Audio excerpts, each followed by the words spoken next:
എല്ലാ കൂട്ടുകാർക്കും നല്ലൊരു രാത്രി ആശംസിച്ചുകൊണ്ട് നമുക്ക് നേരെ ആദർശിന്റെയും നയനയുടെയും നാളത്തെ നല്ലൊരു പ്രൊമോ വിശേഷം കേട്ടാലോ. ആദ്യമായി കാണുന്നവരാണെങ്കിൽ ചാനൽ ഇഷ്ടപ്പെട്ട ഒന്ന് സബ്സ്ക്രൈബ് ചെയ്യാൻ മറക്കരുതേ.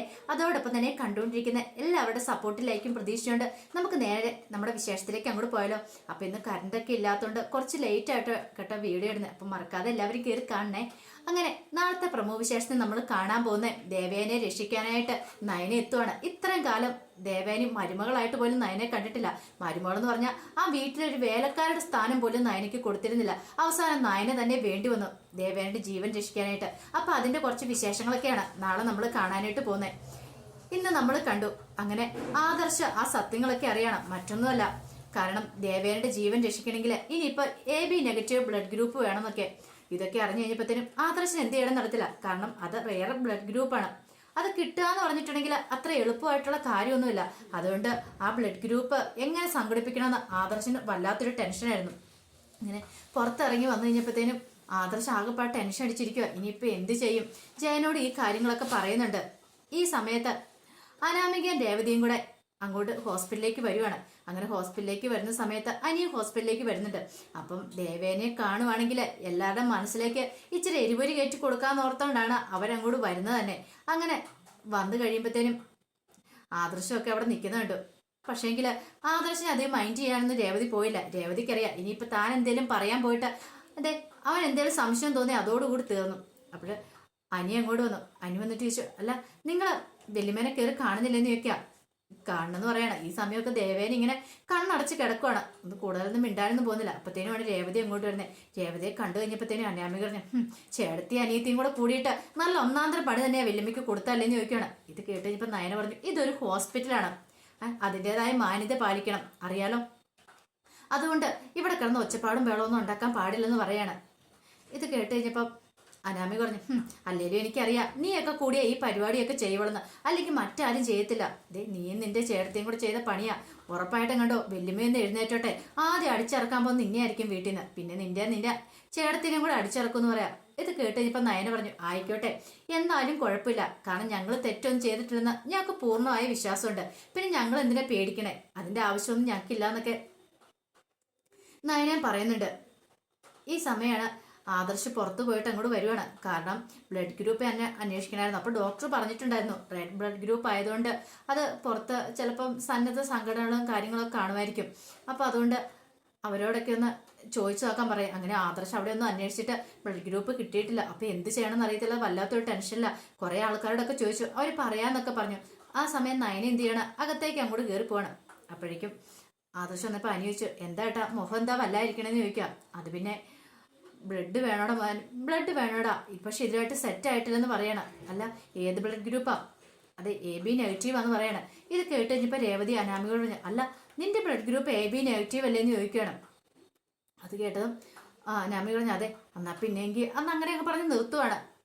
ഇത് ആദർശ് അങ്ങോട്ട് പോയി. ആദർശ് അത് കേൾക്കാനൊന്നും നിന്നില്ല. കാരണം ആദർശ് പെട്ടെന്ന് അങ്ങോട്ട് പോവാണ്. പക്ഷേ എങ്കിൽ ഇത് അനി കേട്ടു. അനി പെട്ടെന്ന് പറഞ്ഞു, അല്ല അങ്ങനെയാണെങ്കിൽ നിനക്ക് വല്യമ്മയ്ക്ക് ബ്ലഡ് കൊടുക്കാൻ പറ്റില്ലെന്ന് ചോദിക്കുക. ഇത് കേട്ടതും അനാമിക്ക് അങ്ങോട്ട് ദേഷ്യം വന്നു. അനാമി പറഞ്ഞു, ഞാൻ ബ്ലഡ് കൊടുക്കാനായിട്ടാ, എന്നെ കൊണ്ട് അതിനൊന്നും പറ്റത്തൊന്നുമില്ല, ഞാൻ ബ്ലഡ് കൊടുക്കത്തൊന്നും ഇല്ല എന്ന് പറയണം. പിന്നെ ബ്ലഡ് കൊടുത്തു പോലും എനിക്കും പറ്റില്ല എന്ന് പറയണം. ഇത് കേട്ടതും അനി പറഞ്ഞു, നീ എന്തൊക്കെയാ അനാമി പറയണേ? വെല്ലുമ്പിക്ക് വേണ്ടല്ലേ? ഒന്നുമല്ലേലും നീ വന്നപ്പോ പോലെ നിന്നെ അത്ര കരുതലോട് സ്നേഹിച്ച് കൂട്ടിപ്പിടിച്ച് നടന്നാലേ നിനക്ക് ഇച്ചിരി ബ്ലഡ് കൊടുക്കാൻ പോലും പറ്റില്ല എന്ന് ചോദിക്കാം. ദേ ഒരു കാര്യം ഞാൻ പറഞ്ഞേക്കാം, ഇമാതിരി കാര്യം പറഞ്ഞ് എൻ്റെ അടുത്തേക്ക് വേണ്ട, ആർക്കും ബ്ലഡ് കൊടുക്കാനും ഞാൻ കൂട്ടാക്കില്ലെന്ന് പറയണം. അന്നിക്ക് നല്ല ദേഷ്യം വന്നു. പക്ഷേങ്കിൽ ആദർശ ടെൻഷൻ അടിച്ചെങ്കിൽ ചെന്ന് കഴിയുമ്പോഴത്തേനും നയന ചോദിച്ചു, എന്താ ആദർശേട്ടാ എന്ത് പറ്റിയെന്ന് ചോദിക്കണം. പിന്നീടാണ് ആദർശ് ആ കാര്യങ്ങൾ പറയണേ. അമ്മയുടെ ജീവൻ രക്ഷിക്കാൻ വേണ്ടി ബ്ലഡ് കൊടുക്കണം, AB നെഗറ്റീവ് ആണ് വേണ്ടതെന്നൊക്കെ. ഇത് കേട്ട് കഴിഞ്ഞപ്പോഴത്തേനും നയന പറഞ്ഞു, അതെ എൻ്റെ ബ്ലഡ് ഗ്രൂപ്പ് AB നെഗറ്റീവ് ആണെന്നാ തോന്നുന്നതെന്ന് പറയണം. ഉറപ്പുണ്ടോയെന്ന് ചോദിക്കുക. അത് AB നെഗറ്റീവ് ആണെന്ന് തോന്നേ. ഒരു കാര്യം ചെയ്യാം, നമുക്ക് ഒന്നും ടെസ്റ്റ് ചെയ്യാന്നൊക്കെ പറയുവാണ്. ഇനിയിപ്പോൾ എന്തെങ്കിലും ബ്ലഡ് ഒന്നും കിട്ടിയിട്ട് പറഞ്ഞിട്ട് അല്ല, അതൊക്കെ മാച്ചാവും, എന്തെല്ലാം കാര്യങ്ങളൊക്കെ കുറെ കാര്യങ്ങളൊക്കെ നോക്കണമല്ലോ, ക്രോസ് മാച്ചൊക്കെ നോക്കണമല്ലോ.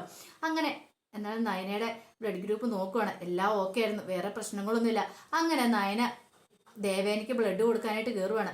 അങ്ങനെ നയനെ ബ്ലഡ് കൊടുക്കുക. അങ്ങനെ മരുമകളെ ഇഷ്ടമില്ലെങ്കിലും ചവിട്ടി താഴ്ത്തി അത്ര നാളും നടന്നെങ്കിലും പക്ഷേങ്കിൽ അവസാനം ദേവേനയുടെ ജീവൻ രക്ഷിക്കാൻ വേണ്ടിയിട്ട് നയനയുടെ ബ്ലഡ് തന്നെ വേണ്ടി വന്നു. കാരണം ദേവേനയുടെ ദേഹത്തുള്ള ബ്ലഡ് മൊത്തം ഇറക്കിയിട്ട് വേറെ ബ്ലഡ് കയറ്റണമായിരുന്നു. ഒന്നും രണ്ടും പേരും വരെ കുറെ ബ്ലഡ് വേണമല്ലോ. അപ്പൊ അതിനു വേണ്ടിയിട്ട് നയനയുടെ ബ്ലഡ് ഗ്രൂപ്പും കൂടെയാണ്, അല്ല നയനയുടെ ബ്ലഡും കൂടെ എടുക്കുന്നത്. അങ്ങനെ അത്യാവശ്യം ഒന്ന് സെറ്റായി വന്നു. പക്ഷേങ്കിൽ ആദർശിന് ഒരു കാര്യം മനസ്സിലായി. കാരണം താൻ മാലയിട്ട സമയത്ത് ഒരു കാര്യം ഭഗവാനോട് പ്രാർത്ഥിച്ചിട്ടുണ്ട്. അയ്യപ്പസ്വാമിയോട് 41 ദിവസം വ്രതം എടുത്ത് മലയ്ക്ക് പോയിട്ട് വരുന്ന സമയത്ത് തൻ്റെ അമ്മയും അനാമികയും തമ്മിൽ, അനാമികയല്ല രേവതി, അമ്മയും നയനയും തമ്മിൽ ദേഷ്യമൊക്കെ മറന്ന് രണ്ടുപേരും പരസ്പരം ഒന്നാവണം, അവർ തമ്മിലുള്ള പ്രശ്നങ്ങളെല്ലാം തീരണമെന്ന്. ഒരു പക്ഷേങ്കിൽ ഇതോട് കൂടിയിട്ട് അവർ തമ്മിലുള്ള പ്രശ്നങ്ങളൊക്കെ തീരുമായിരിക്കും. പക്ഷെ ദേവേനയുടെ സ്വഭാവം ഒന്നും പറയാൻ പറ്റില്ല. അങ്ങനെ എഴുന്നേറ്റ് വന്നാൽ പോലും അവിടെ അനാമിക ഇതൊക്കെ ഉണ്ടല്ലോ, അനാമികയുടെ കള്ളത്തരങ്ങള്, അനാമികയുടെ കള്ളത്തരങ്ങള് ഇനിയെങ്കിലും ദേവയാനി മനസ്സിലാക്കിയില്ലെങ്കിൽ അത് എത്തിക്കുന്ന വലിയൊരു ദുരന്തത്തിലേക്ക് തന്നെയായിരിക്കും. പക്ഷെ അനി അതോട് മനസ്സിലാക്കുവാണ്. കാരണം അനാമിക ഇത്രയൊക്കെ പറഞ്ഞു നടന്നെങ്കിലും വല്യമ്മയെന്ന് പറഞ്ഞാൽ തോളത്ത് കെട്ടിപ്പിടിച്ച് നടന്നാ. പക്ഷേ എങ്കിൽ ഇച്ചിരി ബ്ലഡ് കൊടുക്കുന്ന കാര്യം പറഞ്ഞപ്പോൾ ചവിട്ടി തേക്കുക ചെയ്തേ. എന്താണ് അവരുടെ മനസ്സിലേക്ക് എരിപരി കയറ്റിവിടാന്ന് ഓർത്ത് വന്നിരുന്ന അനാമികയ്ക്കും രേവതിക്കും ഒന്നും പറ്റിയില്ല. അവരെങ്ങനെ നാണം കെട്ട് പുറത്തേക്ക് ഇറങ്ങി പോകുന്നുണ്ട്. അവർക്കൊന്നും പറ്റിയില്ല. കാരണം ദേവയോട് അധികം സംസാരിക്കാനൊന്നും പറ്റിയില്ല. ഈ സമയം മൂർത്തി മുത്തച്ഛനും മുത്തശ്ശിയൊക്കെ വളരെ സങ്കടത്തിലായിരുന്നു. കാരണം ദേവേനിയെ കുറിച്ച് ഓർത്തിട്ട് എങ്ങനെയാകും കാര്യങ്ങളൊക്കെ എന്ന് അറിയത്തില്ലല്ലോ. അവസാനം ആദർശം വിളിച്ചിട്ട് കാര്യങ്ങളൊക്കെ പറയാണ്. പേടിക്കേണ്ടതില്ല മുത്തശ്ശ, അങ്ങനെ ഇപ്പൊ കുഴപ്പമൊന്നുമില്ല, ബ്ലഡൊക്കെ ഓക്കെ ആയി, ഞാൻ ബ്ലഡ് കൊടുത്തെന്ന് പറയണം. ഇത് കേട്ട് കഴിഞ്ഞപ്പോഴാണ് മുത്തശ്ശനൊക്കെ സന്തോഷമായത്. അവര് പറഞ്ഞിട്ടുണ്ടായിരുന്നു ബ്ലഡിന് കിട്ടിയിട്ടില്ല, ആകെപ്പാടെ പ്രശ്നത്തിലായിരിക്കുക എന്നുള്ള കാര്യം. പിന്നീട് മുത്തശ്ശി എന്നിട്ട് പറഞ്ഞു, അല്ലെങ്കിലും അത് അങ്ങനെ തന്നെയാ. എത്ര പ്രാവശ്യം നയനമോളെ ഇവിടെ നാട്ടി ഇറക്കി വിട്ടിട്ടുണ്ട്. പക്ഷേങ്കിൽ അവൾ തന്നെ വേണ്ടി വന്നു ദേവേനയുടെ ജീവൻ രക്ഷിക്കാനായിട്ട്. നയനമോള് തന്നെ വേണ്ടി വന്ന് പറയണം. ഇത് കേട്ട് കഴിഞ്ഞപ്പോഴത്തേനും മൂർത്തി മുത്തശ്ശൻ പറഞ്ഞു, അത് ശരിയാ, ഒരു പക്ഷെ ഭഗവാനായിട്ട് ഇങ്ങനൊരു അവസരം ഉണ്ടാക്കി കൊടുത്തായിരിക്കും. അവസാനം നയനയുടെ കാൽക്കീഴിൽ തന്നെ ദേവേനിക്ക് അഭയം പ്രാപിക്കേണ്ടി വന്നില്ലേ. ഇതാ പറയുന്നേ വസുന്ധരെ, ദൈവം എന്ന് പറയുന്ന ഒരാൾ മുകളിലുണ്ടെന്ന്. അതുകൊണ്ടല്ലേ ഇങ്ങനെയൊക്കെയുള്ള സംഭവങ്ങളൊക്കെ ഉണ്ടായത്. ഒരു പക്ഷെങ്കിൽ ദേവേനി ചെയ്ത കള്ളത്തനത്തിന്റെ ബലമായിരിക്കും ഭഗവാൻ അവൾക്ക് ശിക്ഷ കൊടുത്തതെന്നൊക്കെ പറയണം. ആ സമയം നയനിക്ക് വല്ലാതെ സങ്കടമായിരുന്നു. കാരണം ബ്ലഡ് കയറ്റി കഴിഞ്ഞിട്ടും കുറേ സമയം കഴിഞ്ഞിട്ടും ദേവന് കണ്ണൊന്നും തുറന്നിട്ടുണ്ടായിരുന്നില്ല. ബ്ലഡ് മാറ്റി കയറ്റിന് കുറേ സമയം കഴിഞ്ഞ് ബോധം വരാതെ കഴിഞ്ഞപ്പോഴത്തേനും മയങ്ങി കിടക്കുവാണല്ലോ. അങ്ങനെ ആയപ്പോൾ നയനിക്ക് വല്ലാത്ത സങ്കടമായിരുന്നു. ആദർശം നയനെ ചേർത്ത് പിടിച്ചിട്ട് പറഞ്ഞു, സങ്കടപ്പെടണ്ട, നീ വിഷമിക്കൊന്നും വേണ്ട, നീ ഒരു തെറ്റും ചെയ്തിട്ടില്ലോ, പിന്നെ നീ എന്തിനാ സങ്കടപ്പെടുന്നേ. എന്നാലും ആദർശേട്ടാ, ഇതുവരെയായിട്ടും അമ്മ കണ്ണൊന്നും തുറന്നില്ലല്ലോ. അത് സാരമില്ല, ഡോക്ടർ പറഞ്ഞെന്താ, ആ വിഷം ശരീരം മൊത്തം വ്യാപിച്ചെന്നല്ലേ, കുഴപ്പമില്ല, അത് പിന്നെ പതുക്കെ പതുക്കെ ഓക്കെ ആയിക്കോളൂ എന്ന് പറയാണ്. അങ്ങനെ അവസാനം ദേവേന് കണ്ണു തുറക്കുവാണ്. ദേവേന് കണ്ണു തുറന്നു കഴിഞ്ഞപ്പോഴാണ് ആദർശനും ജയനും എല്ലാവർക്കും ഒരു സന്തോഷമായത്. എന്തിനേറെ പറയുന്നു, നയനയ്ക്ക് എന്തെന്നില്ല സന്തോഷമാണ്. നയന കുറെ നേർച്ചകളും വഴിപാടുകളും ഒക്കെ നടത്തിയായിരുന്നു. നയനയെ അമ്മായിമ്മ മരുമോളായിട്ട് കണ്ടില്ലെങ്കിലും പക്ഷെ നയനയ്ക്ക് അങ്ങനെയല്ല. ദേവേനിക്ക് നല്ല ആ കുടുംബത്തിൽ ആർക്കെങ്കിലും എന്തെങ്കിലും സംഭവിച്ചിട്ടുണ്ടെങ്കിൽ അത് നയനയ്ക്ക് സഹിക്കാൻ പറ്റുന്ന കാര്യമായിരുന്നില്ല. ദേവേനെ കണ്ണു തുറന്നു കഴിഞ്ഞപ്പോഴാണ് നയനിക്കൊരു സമാധാനമായത്. ഈ സമയം കട്ടക്കലിപ്പോട് കൂടിയിട്ടാ അനാമികയും രേവതിയൊക്കെ വീട്ടിലേക്ക് ഇരുന്നേ. കാരണം തങ്ങളുടെ ആഗ്രഹങ്ങളൊന്നും നടന്നില്ല. അവിടെ പോയിട്ട് എല്ലാവരുടെ മനസ്സിലേക്ക് എരിപുരി കയറ്റിവിടാന്ന് ഓർത്ത് പോയതാ. പക്ഷെ അവിടെ നിന്ന് നാണം കെട്ട് ഇറങ്ങേണ്ട വന്നു. കാരണം അതിന് നല്ല ചീത്ത പറഞ്ഞാണ് വിട്ടത്. ഇത്ര ബ്ലഡ് കൊടുക്കാൻ പറഞ്ഞിട്ട് അതുപോലും അനാമികയെ കൊണ്ട് പറ്റില്ലായിരുന്നു. അങ്ങനെ ചെന്ന് കഴിഞ്ഞപ്പോൾ തന്നെ വീണ്ടും പറഞ്ഞു, സാരമില്ല പോട്ടെ മോളെ, എന്തായാലും നമുക്ക് ഇനി അവസരം വരും. ഒരു കാര്യം ഞാൻ പറഞ്ഞേക്കാം, ഇനി അനന്തപുരിയിലേക്ക് എത്രയും പെട്ടെന്ന് കയറി പറ്റാനായിട്ട് നോക്കണം. അവരിങ്ങോട്ട് വന്ന് വിളിച്ചില്ലെങ്കിൽ നീയായിട്ട് അങ്ങോട്ട് ഇടിച്ചു കയറി ചെല്ലണം എന്നൊക്കെ പറയാം. പക്ഷെ അനാമി പറഞ്ഞ്, ഇല്ല അച്ഛാ, ഞാൻ അങ്ങനെ പോകത്തില്ല എന്ന് പറയണേ. അവസാനം രേവതി പറഞ്ഞു, ഇവിടെ നിന്നിട്ട് കാര്യമില്ല, ഒരു 2-3 മാസത്തിനുള്ള ഉപേന്ദ്രൻ തിരികെ വരും. ഉപേന്ദ്രൻ തിരികെ വന്നിട്ടുണ്ടെങ്കിൽ പിന്നെ അറിയാലോ, അയാൾ വീണ്ടും വന്ന് പണമൊക്കെ ചോദിക്കുമെന്ന് പറയണം. അവസാനം അനാമി പറഞ്ഞു, ഞാൻ നോക്കട്ടെ, എന്തെങ്കിലും ചെയ്യാൻ മാർഗം ഉണ്ടോ നോക്കട്ടെ, അങ്ങോട്ട് കയറി പറ്റാതെ രക്ഷയില്ലോ.